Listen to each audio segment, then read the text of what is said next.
السلام عليكم ورحمة الله وبركاته. الحمد لله الذي هدانا لهذا وما كنا لنهتدي لولا أن هدانا الله. اللهم صل على محمد وبارك وسلم. أما بعد، أعوذ بالله السميع العليم من الشيطان الرجيم من همزه ونفسه ونفخه.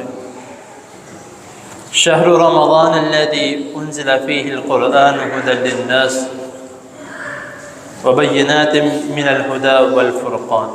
صدق اللہ العظیم. حضرات محترم، اللہ تعالیٰ کی توفیق سے جب رمضان المبارک کے دروس اسباق آپ کے سامنے بیان کرنا شروع کیے تھے، اس وقت اس ماہ مبارک کے چند نام میں نے آپ کو بتلائے تھے، جس میں سے ایک نام اس مہینے کا ماہ قرآن بھی بتایا تھا. اور اس مہینے کو ماہ قرآن یعنی قرآن کا مہینہ کیوں کہا جاتا ہے؟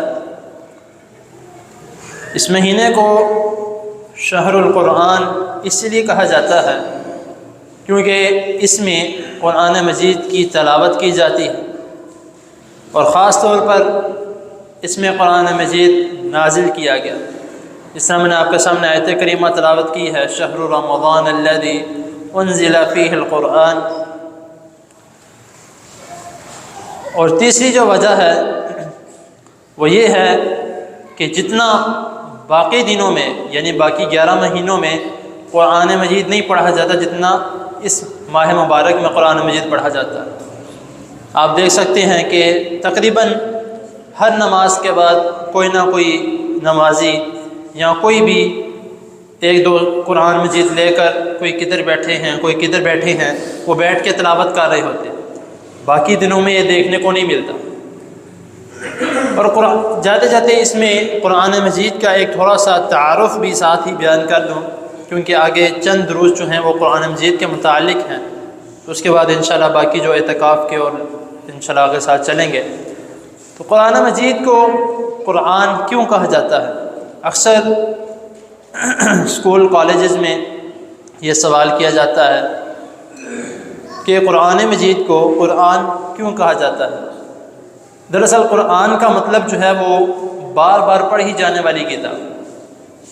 اب اسکول میں، کالجز میں، یونیورسٹیز میں جتنی بھی کتابیں ہیں، جتنا مرضی ذہین کوئی بچہ ہو، بچی ہو، کوئی بھی ہو، کوئی استاد کیوں نہ ہو، کسی بھی کتاب کو ازبر اور مکمل لفظ ٹو لفظ یاد نہیں کر سکتا.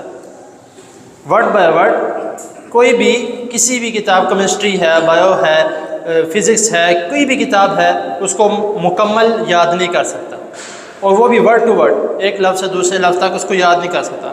لیکن قرآن مجید ایک ایسی واحد کتاب ہے جس کو ہر بندہ جتنا مرضی معذرت کے ساتھ ان پڑھ ہو، یعنی کہ ان پڑھ سے مراد ہے اس کو پڑھنا لکھنا نہ آتا ہو، لیکن وہ چند صورتیں اس کی یاد کر لے، وہ بھی اس کو لفظ با لفظ یاد کرتا ہے. قل هو اللہ احد اللہ الصمد لم یلد ولم یولد ولم یکن لہ کفوا احد.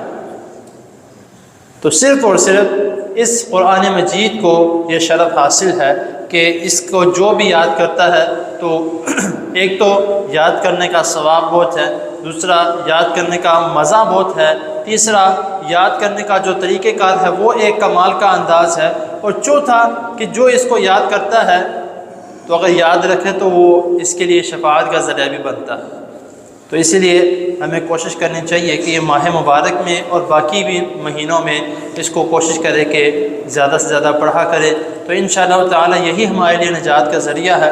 ہم اسکول کالجز پڑھتے ہیں، ٹھیک ہے، وہ دنیاوی تعلیم ہے، لیکن اس کے متعلق بھی ہمیں دیکھنا چاہیے، خیال کرنا چاہیے. اللہ تعالیٰ کے حضور دعا ہے اللہ تعالیٰ ہمیں جو سنا اس پر عمل کرنے کی توفیق عطا فرمائے. جزاکم اللہ خیر.